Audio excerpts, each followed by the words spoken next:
Thank you, and a very good morning to everybody today. My name is Kelly Nost, and it's a real honour to be part of the annual Art of Living seminars of the Academy of Sinology. It's a real honour to share this annual event with our colleagues of the English course at the Academy of Sinology, and I suppose it gives me special joy to be able to discuss and share with you about how sinology can be made fruitful for our present daily lives. Um, Sinology gives us an opportunity, this body of learning, based on the classical Chinese corpus of texts, helps us to, I suppose, dive into a treasure trove of stories. So, hence my title today is Once Upon a Time. And I'll be talking about some stories from a collection called the Collectanea of Ethical Exemplars, but more about that a little bit later. Now, I remember growing up, I used to be, wonderfully fascinated by stories. I remember being completely engrossed by stories even before I could read myself. By the stories that were read to me by my parents at home or by my teachers at primary school. And the wonderful thing is that I still remember their stories taught me many things, and they were memorable because of the wonderful format of the narrative themselves. So that's part of the magic of stories and narratives, if you will.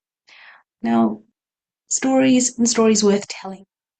Um, some of you might know that the narrative in traditional China was derived from the recording of history.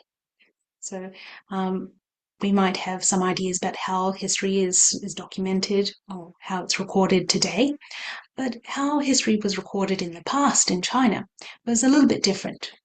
So here I've sort of summarized three main functions of historical writings or historiography in traditional China. Basically, history was recorded to educate about matters of the past. Clearly, historical events are things that happened in the past, people and events.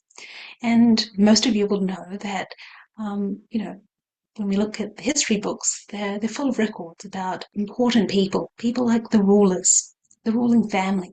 And of course, their fortunes mattered a lot because they'd affect so many lives, whether they were a ruler of a particular state or the ruler of the whole empire, as in the times of imperial China. So historical writings were meant to educate the readers about matters of the past. It was meant to explain success and failure. What probably might come to mind is, how different dynasties, these ruling houses, how they rose and fall, how they came to an end. And, how and why that was to explain so that, later generations could possibly learn from their mistakes and not repeat those mistakes. And more than educating and explaining, this all took place on the basis of not just an evaluation based on what the historian, the particular individual, thought was right or wrong, but this was based on ethical norms and standards in the classics. These are texts that sort of everybody has agreed upon to uphold with special canonical status. So these were, I suppose, three critical functions of Chinese historical writings. Why narratives, stories about people and events in the past were recorded. And this comes from a very seminal work. On the right is an English translation entitled The Literary Mind and the Carving of Dragons. Basically, it's a seminal work on literary forms in traditional China. And of course, historiography, historical records and writings are just one of those literary forms. And it's this English translation has been published by the Chinese University of Hong Kong. Now, interestingly, the traditional Chinese historical writings present events that they present as a bit of a mirror. History is about people and events in the past, but they were used as a mirror. And what I mean is that it helped somebody. It could be a ruler, it could be others. Later generations basically reflect on the past, learning from the patterns of events for the benefit of lives in the present, plans for the future. And these historical precedents of people and events could be used as a rationale, as a model, or justification for determining a course of action in the present or future time and place. So, historiography, why it was written, and the formal histories themselves, and informal histories, if you like, revolved around these functions. They were meant to be didactic and educational. Now, I'd like to introduce you to a genre of traditional Chinese literature called, literally, good books. In Chinese, it's called 善书. It's a traditional genre. Some people have translated this as a morality text. Now, this sort of literature, this genre, it takes many forms. They provide guides for ethical conduct, how to cultivate character, personal character, how to avoid misdeeds and cultivate good deeds or good fortune. That was the basic idea. And they often appealed to the common denominator of ethical conduct and ethical thought through a blend of ideas from Buddhist, Confucian, Taoist traditions.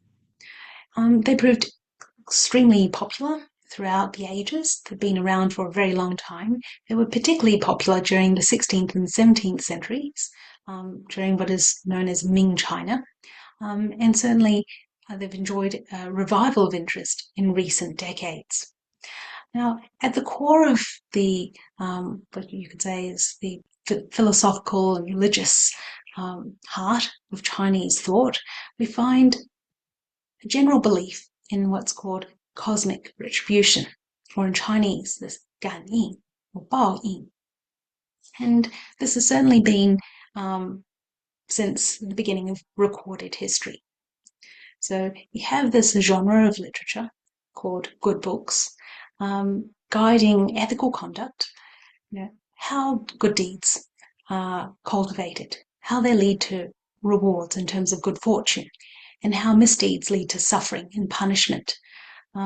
So it's a very interesting genre. Now, Cynthia Brokaw, an American sinologist, summarizes the idea very well.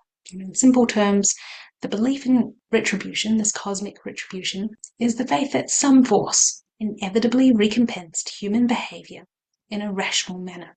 That force could be some supernatural force, like the heavens or the deities, or an automatic cosmic reaction. But it basically rewarded the good deeds and punished the not so good deeds. And she sort of boils it down. How does this cosmic reaction work? Well, a human action could be a thought or words or actually physical conduct, acts or influences on the qi, that energy of the cosmos. And it evokes a response that corresponds to the quality and magnitude of that action in the first place. So you have an action that causes a response, sort of cause and effect. And obviously the response can easily become cause for the next. It's like a chain of reactions.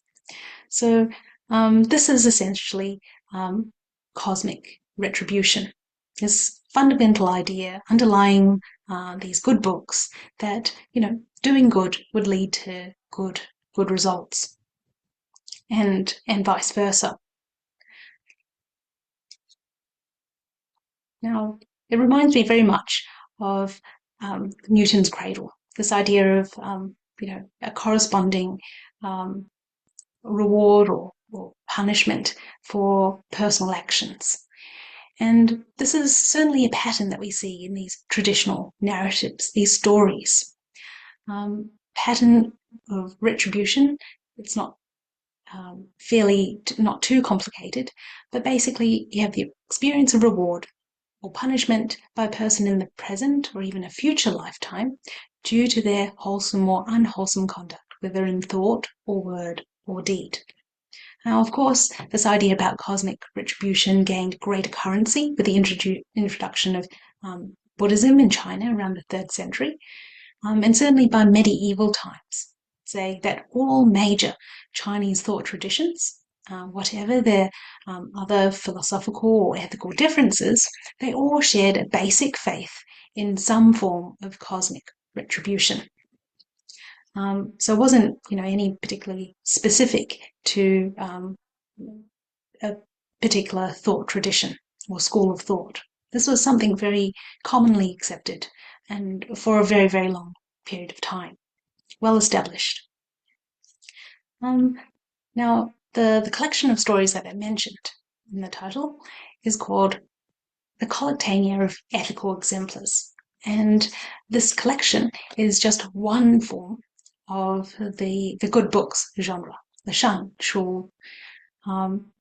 As its name suggests, it's a compilation of historical accounts that offer role models for us in ethical conduct from all walks of life. It was compiled by the scholar Chen Jingyi in around the late 19th century, and it was ultimately published around 1933. And it consists of about, as you can see here, 14 volumes. Now, you can get an idea of the scope that's covered in terms of, the different individuals from various walks of life. Just by these are translations of some of the titles. I couldn't fit too many in, but there are 14 titles altogether.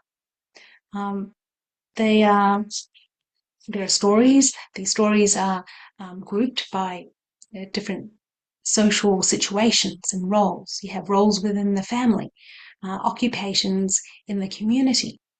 The stories span from legendary antiquity right through to the early 20th century when the book was published. And it covers people of many different places, different ethnicities in China throughout time, and even individuals from Europe. So from British inventors, Italian painters, to Scottish landscape gardeners. It draws from a very broad corpus of stories. Now, these are literally short stories. They're very concise and very short. Most do not go the one page, and they offer insight they were meant to make character education accessible and relevant to personal individuals. So unlike tomes of official histories or informal histories, this collection was for personal reading, and we can cut to the chase. Exactly what was the cause that these historical individuals cultivated, and what happened to them, without too much extraneous detail. It's very much distilled, and that's part of the charm of this work. It makes this learning very, very accessible. Incidentally, it was actually written in what you could say vernacular Chinese, as opposed to the more formal classical Chinese in its day. But clearly, there is a bit of a language barrier, and hopefully through this talk, we can overcome some of that, at least in relation to the 4 stories that I've selected. This collection was put together by Chen Jingyi, we see pictured here. It was commended by no less than 4 historical individuals.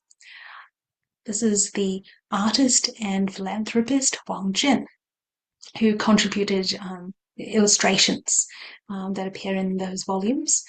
There was also the eminent Buddhist master Yin Guang, helped to publish the text.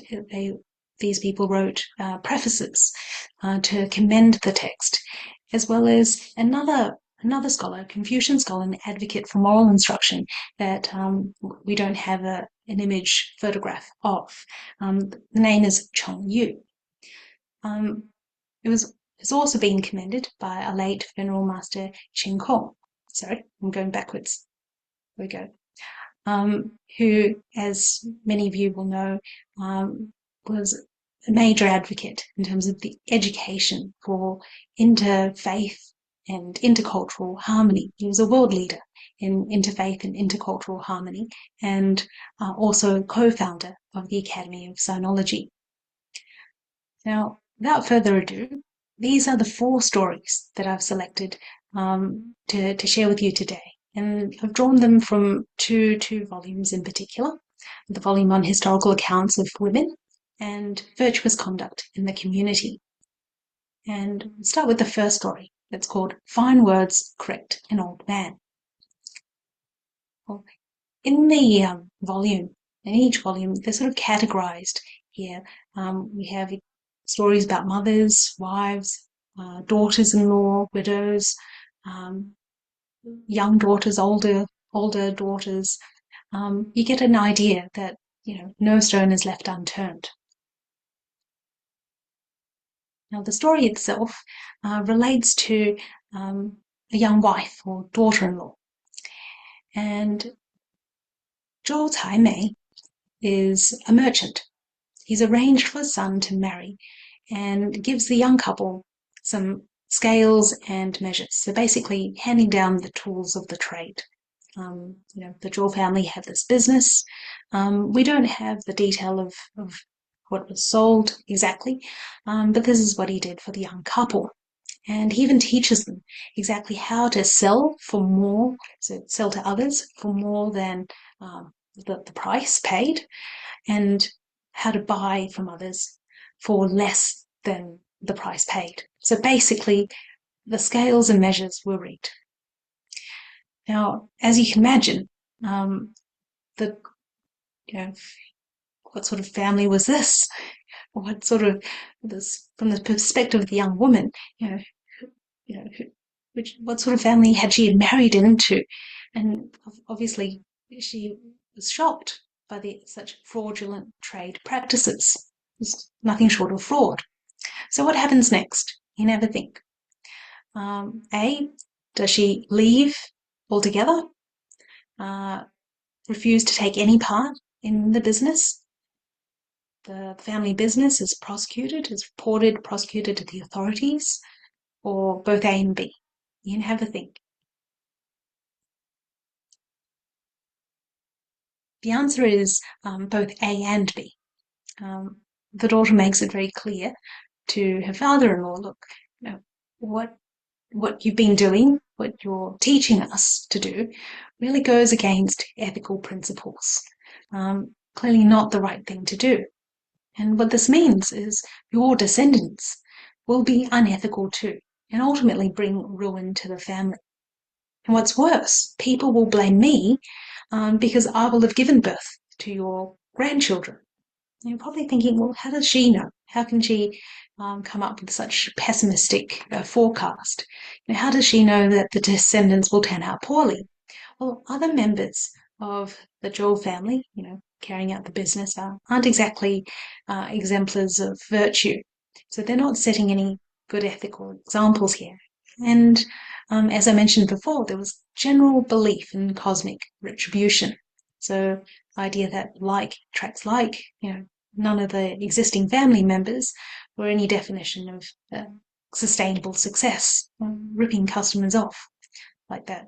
So her heartfelt words get through to Zhou Caimei, the merchant, and he comes around. He agrees to make a change, but then you're probably left thinking, well, how could he possibly right the wrongs of the past? I mean, can you imagine how many people have been ripped off over the years? How could he ever apologize and try to compensate them for, each and every one of them? It sounds just like, Mission Impossible. And the daughter-in-law asks, well, exactly how long have you been using these scales, these measures that have been rigged? And Joel replies that he's actually been using them for over 20 years. So he's been engaging in such fraudulent business for over 20 years. Well, the daughter-in-law says, look, if you really want me to stay, then allow us to use these scales and measures in the opposite way. So basically to give more and take less, to sell to others for less than the price paid and buy from others for more than the price paid. And to do this for over 20 years to try to make up for the ill-gotten gains of the past. And Joel Time was good to his word, and he agreed to make this change, allow them to carry on business in this way. It's next recorded that her two sons passed the imperial examinations. Now, this was something that was very, very positive. As a merchant, this was sort of a little bit lower on the social scale, had lower social status than scholars and officials, even farmers, these merchants. And becoming a government official was certainly looked on as the ideal career in pre-modern China. Why? You might have guessed there's high status, salary, the prestige, but more importantly, there was the opportunity to be able to make a positive difference to the wider community. So you can imagine, through the power and influence afforded by official rank and role, one decision, let's say, to lighten ease the burden of taxation, for example, could make a positive difference to many, many lives, tens of thousands of lives within the broader community, and thereby accumulate, countless good deeds for good fortune in the future. So, being a government official meant that you could accumulate countless good deeds, or if you obviously made the wrong decision, incur countless misdeeds. So this was a very special and very honourable opportunity to be able to pass the imperial examinations, to be able to sort of look forward to a career in the government service. Passing the civil service examinations was a qualification towards joining the civil service. And the fact that it's recorded here means that not only, this family, by listening to the prudent advice of the daughter-in-law, managed to turn their fortunes around. Having used the scales to profit illegitimately for over 2 decades, they would have, been having to look forward to incur unimaginable loss and ruin. But they were able to turn things around. And, having the grandsons of this merchant succeed and be able to join the government service, this was something that would bring honour to the extended family, the whole family. And the woman, what is implied when we read between the lines, is that the daughter-in-law here, her advice and going along to practice the proposed course of action generated good fortune for herself, but also for the whole of the extended family, extended to the good fortunes of her sons. So in this very, very short story, it sheds light on, the cause for family ruin, for sure, but it also shows us how the fortunes of this family were turned around, how the fortunes can be turned around with the positive outcome derived from a commitment to a better way of doing business. So this is, I think, a story that stands out as many others do. And it's certainly very uplifting. Now, that's the first story. The second story comes from the virtuous conduct in the community. This particular volume that is not just about women. This is, as you can see here, a broad range of occupations from various, all walks of life. And the story that I've chosen relates to farmers. Now, we have two farmers. We'll call one Simon and the other Lee, and they're neighbors.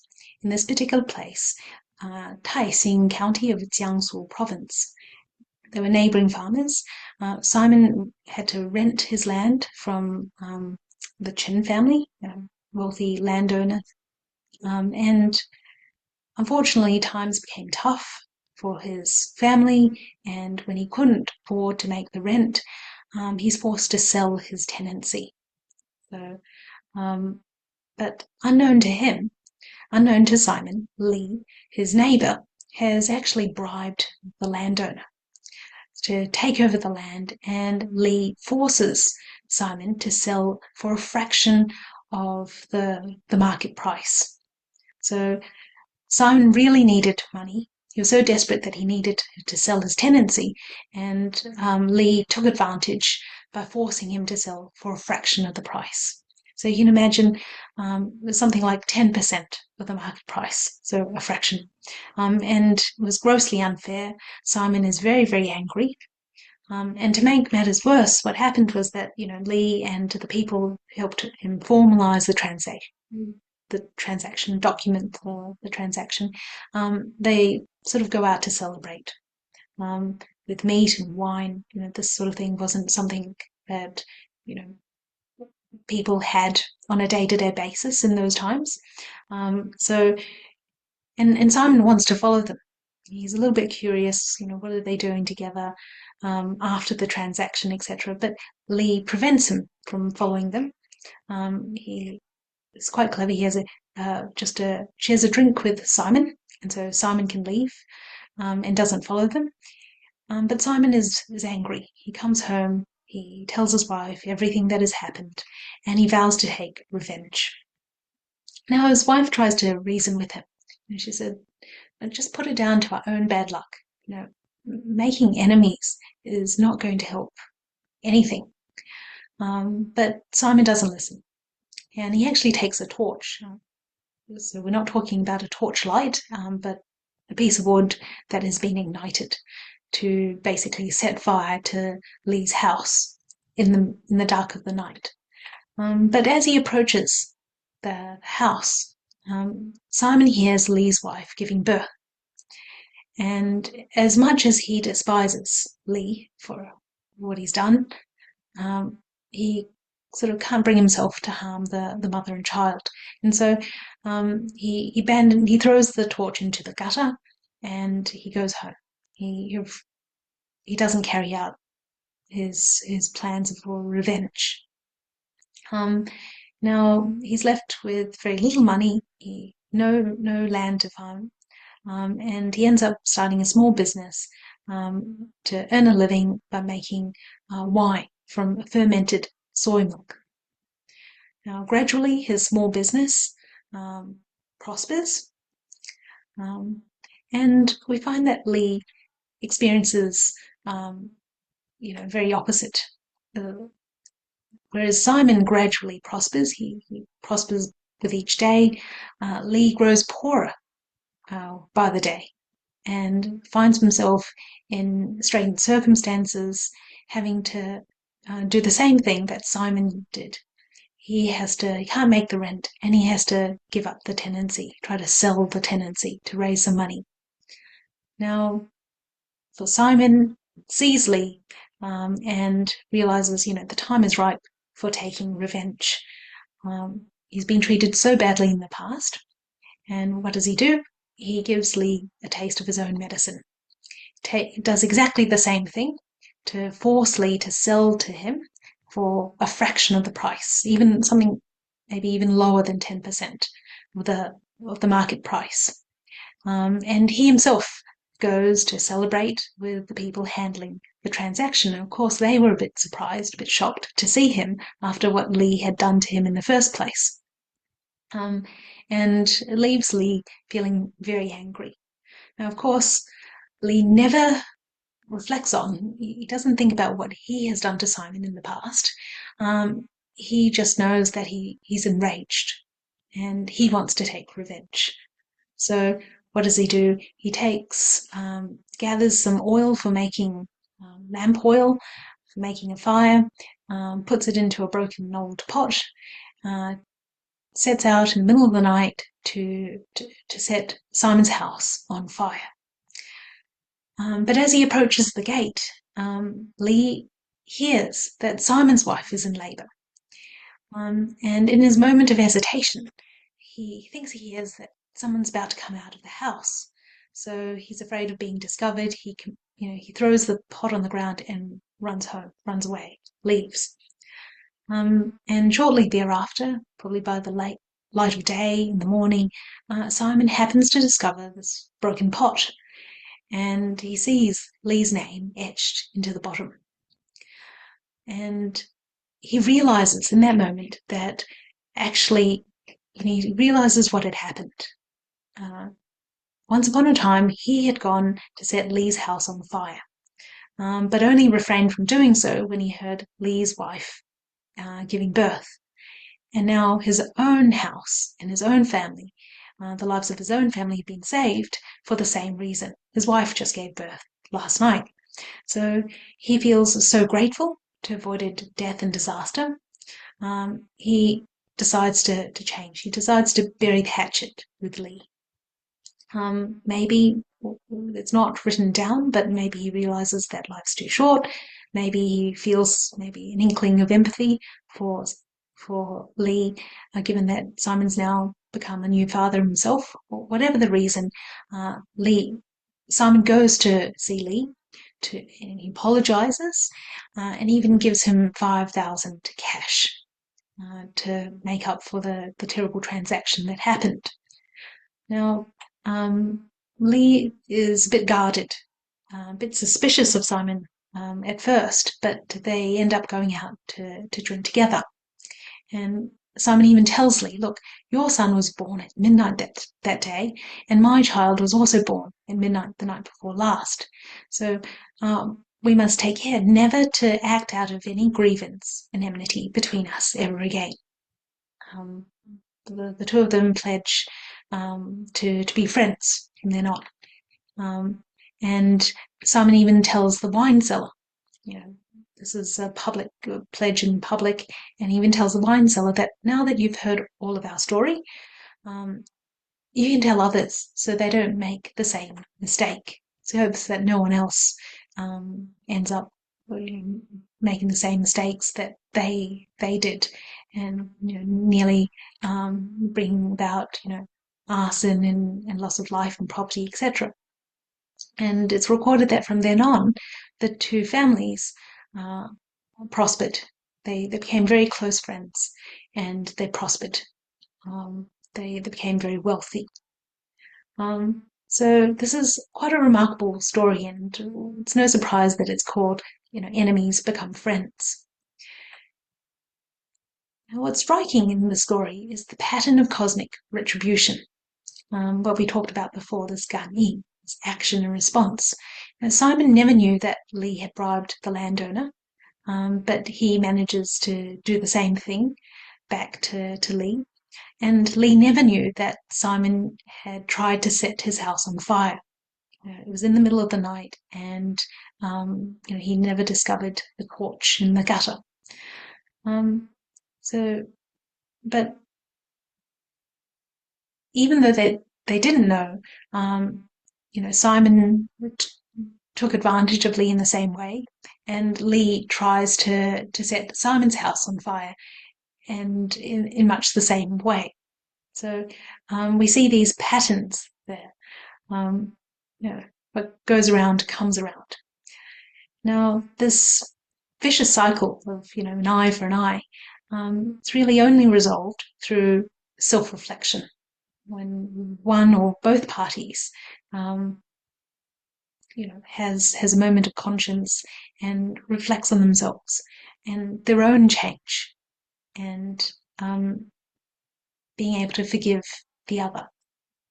So to break that vicious cycle, that's the sort of change that's needed. And ultimately, this lasting success and prosperity really only happens when people work together as opposed to against each other. So these are sort of 3 takeaways from this very short story, the second of the 4 stories. So we've heard about merchants and farmers. The next story relates to a doctor. Now, doctor in terms of traditional Chinese medicine. So you can see some of the ingredients here on the right. And this doctor, called Dr. Pan, he specialized in traditional Chinese medicine, and he lived during the Ming Dynasty. So sometime, we don't have his exact dates, but sometime between the 14th to the 17th century. He was a very devoted doctor, and in particular, when there was an outbreak of a pandemic, it's recorded that some 80-90% of the people who were sick recovered because of his efforts. So he was a good doctor who gave freely of his own expertise, and he was very committed to helping those among the most vulnerable in their hour of need. Now, what we know is that he has a neighbor by the name of Zhao. His neighbor actually has sued Pan sometime in the past. Now, any sort of litigation tends to be very stressful, time-consuming, expensive. It's also very damaging for all of the relationships involved, not least because of the public accusations and charges. So that's taken place in the past. Now, it's recorded that Zhao suffers from a serious illness, and he's in quite a critical condition. Now, he knows, that really maybe he's tried various treatments, etc., gone to various doctors, but he knows that really Pan is the only person who can save his life. And so he asks his son to seek help from Pan. But his son's, sort of reminds his father that, look, Dr. Pan is the person that you've actually litigated against in the past. What makes you think that he'll help you now? What has transpired between the two of you in the past? And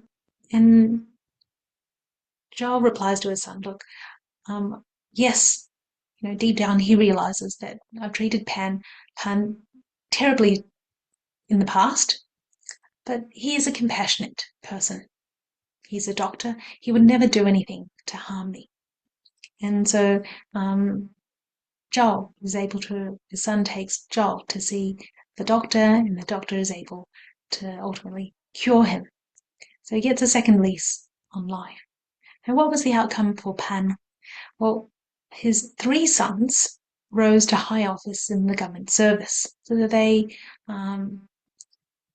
that it was huge improvements in the social status of the family, bringing the honour of their remarkable achievements as high officials. The eldest son became a governor. Second son became an academician, basically an expert, advisor, consultant to the emperor. And his third son became a minister. It even records his grandson passing the highest level of civil service examinations. So, being fully qualified to join the government service. Now, Pan is rewarded with so much good fortune that this good fortune is enjoyed by his sons and his grandchildren, his grandson. So, he's somebody who goes above and beyond the call of service as a doctor generally. He's obviously accumulated a lot of merit and thereby able to enjoy such good fortune. But in particular, the commentary to the story draws our attention to the fact that Pan, he didn't let any thoughts of revenge or put aside personal grudges, grievances, and not to let those things get in the way of his professional service. He was able to save and recover the life of someone who had litigated against him. Now, as much as distasteful as litigation is today, it was very much distasteful and shameful in the past. So the fact that Pan could put aside, whatever happened in the past between him and Joel, to look after Joel and help Joel recover, this was particularly remarkable, and it meant that he enjoyed particularly great good fortune as a result. So that is the significance of recording. It's not that he didn't enjoy good fortune himself, but there was so much that it sort of overflowed to generations of his family. So this is the third story. And finally, we come back to another merchant. With the fourth story, it's called Seeking to Return Deposited Gold. Now, this relates to a merchant by the name of Yang, who comes from Huzhou in Shanxi province. Now, it's recorded that he's a very honest character, very loyal person, and he happens to have a customer from a neighboring province, Shanxi. His customer has to return home on some urgent matter, has to leave unexpectedly, very suddenly, and so the customer leaves with Yang 1,000 gold pieces for safekeeping. And Yang, being the honest person that he is, he looks after the gold as safe as his own. He actually buries the gold in a pot, seasonal plants, flowers, so nobody else knows.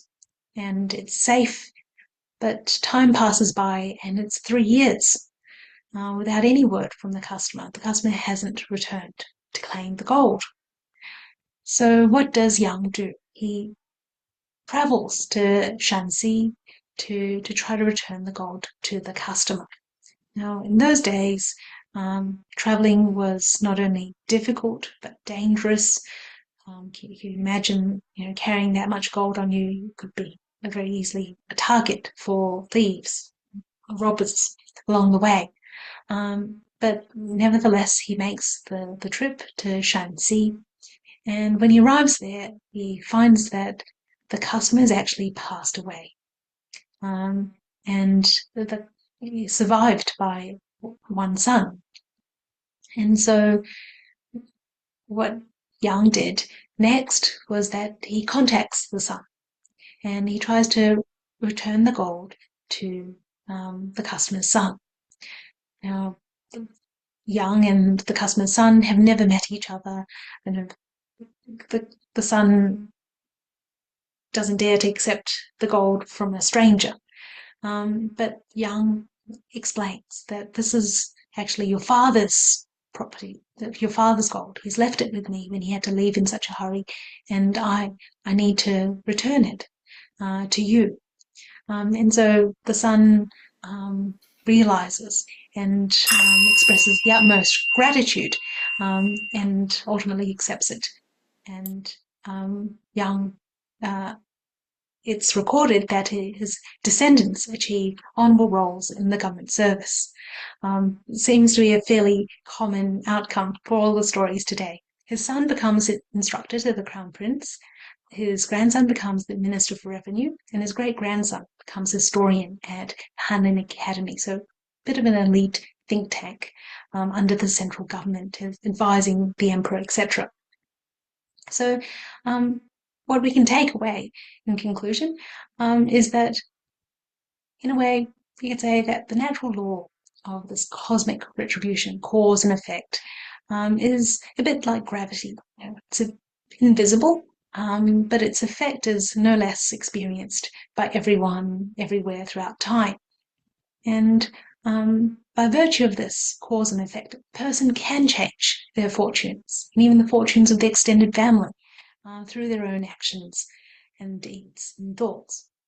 Now, what's how these stories enrich us is through the exemplars, in the narratives. They offer insight for our own personal cultivation and inspiration.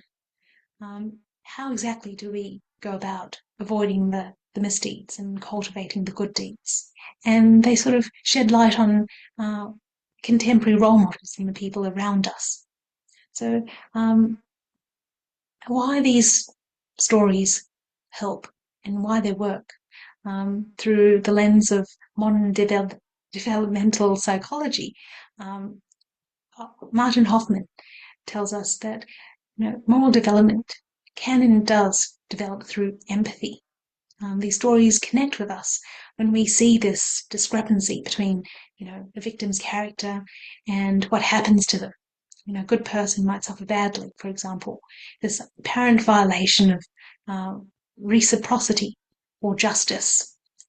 Um, and the great thing is that these stories can give us that cosmic retribution. What happens to them in the end, whether it's in this lifetime or we see, what happens to their later generations, etc. So that's part of what makes these stories so special. What we find in these narratives are protagonists that they're not the exceptional or the elite, but the experiences of everyday individuals. So their experiences, you could say, are all the more powerful for as an illustration of how life has been lived very meaningfully and as inspiration for our own flourishing. So I'll end on that note. Thank you very much for your kind attention, and I look forward to learning from your comments and questions.